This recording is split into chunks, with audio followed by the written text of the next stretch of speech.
How to get your driving instructional learner's permit in Maryland. Step-by-step guide with Best Driving Academy, helping you to understand exactly how to get your permit in Maryland. Now, what is a Maryland Learner's Permit? Well, it allows you as a new driver to begin learning on Maryland's road. It's required before you do any behind the wheel training or practice driving with anyone. So before you go with your mom, your dad, your loved ones, your husband, your wife, you have to have this learner's permit, okay? And it's also the first step in the Maryland's rookie driving program. Now, make sure to click on the link below or in the description or pinned at the very top. That is going to give you a guide to the Maryland rookie driving program.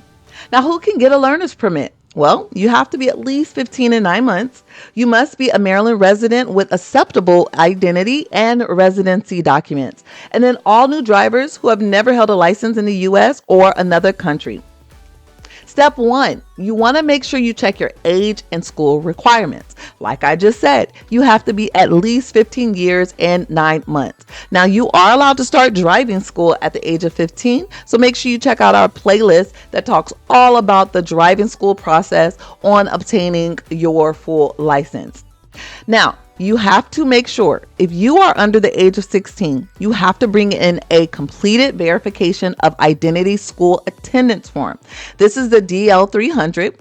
It is the form that the attendance person is going to fill out that's going to basically say that you have not missed more than 10 days. Make sure you click on that link above where I explain how to fill out that form step by step.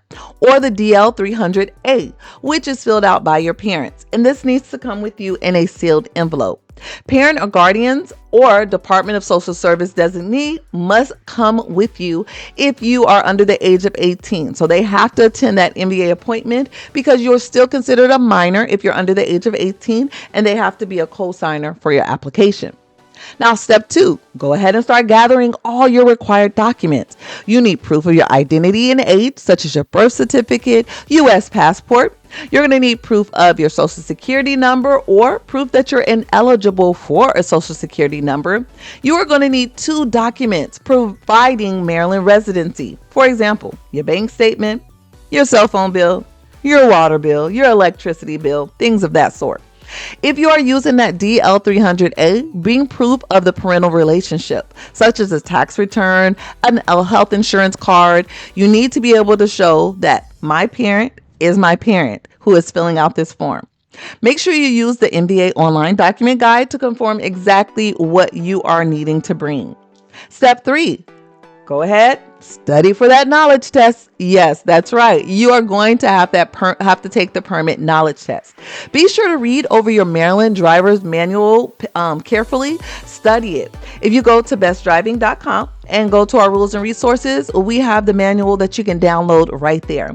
Now, Best Driving Academy also has a playlist here in YouTube that we've created test questions from the manual that will help you when you take the test. The test is 25 questions and you have 20 minutes to complete it. You must score at least an 88% to pass. Now, you are more than welcome to enroll into our online course, which will help you to increase your chances of successfully passing the permit test. Now, it does not matter where you live in Maryland. Our classes, we also offer online. So you can take this course online with us. And then when it is time for you to do your behind the wheel drives, you can transfer to a school that's in your area to complete those drives. Under step 4, you are going to make your MVA appointment. Go to My MVA online and complete the learner's permit pre-application. Be sure to watch this playlist. In this playlist, it is going to have a video that's going to cover step by step how to do that pre-application. You're going to schedule an appointment at a full service MVA office. Choose your date, time, and location that works best for you and your family. Make sure to print or save the confirmation and bring it with you. Step 5, what happens at the MVA? Well, make sure you arrive early with your parent or guardian if you're under the age of 18, and make sure you have all required documents. You're going to check in either at the kiosk or you're going to open up your phone. You're going to click on that link from the text message, or you're going to click on the link that was sent to you by email from the MVA, and then you are going to get a number.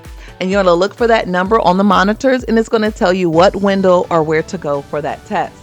You're going to need to take and pass that vision screening. You remember that vision screening where they say, oh, what's the smallest line that you can read? All right, now cover your eyes. Now keep in mind, if you do fail, they're going to turn you away and tell you to make an appointment so that you can go get your eyes looked at.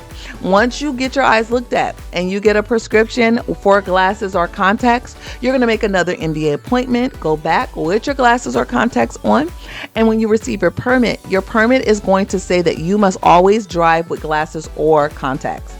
You're going to then take and pass your learner's permit knowledge test, pay the required fees. Your permit will be mailed to you after processing. Now keep in mind, they are going to give you a paper document, a paper copy of your permit. It's not going to be a picture. It's just going to have identifying information such as your name, your address, your date of birth, your permit number, your issue date, the date it expires, and then at the very, very top, it's going to say when that paper expires. Now, even though your permit is good for 2 years, that paper is not. Usually it's 30 days, maybe 60 days. So look at the top to see when it expires. Because if you get pulled over by a police officer with that, it is the same as driving with an expired permit. Or if you're trying to go to driving school and you just have that paper and that paper is expired, they're not going to be able to drive with you either. All right. So then you also want to make sure that if you do not receive your plastic copy of your permit in 7 to 10 business days, you need to contact your local MVA to figure out what's going on. All right. Don't forget. Do not go anywhere. Continue to watch this playlist as we're going to be covering all things such as what are the restrictions on the permit, when does a permit expires, and other things that are going to help you to be successful on these roads.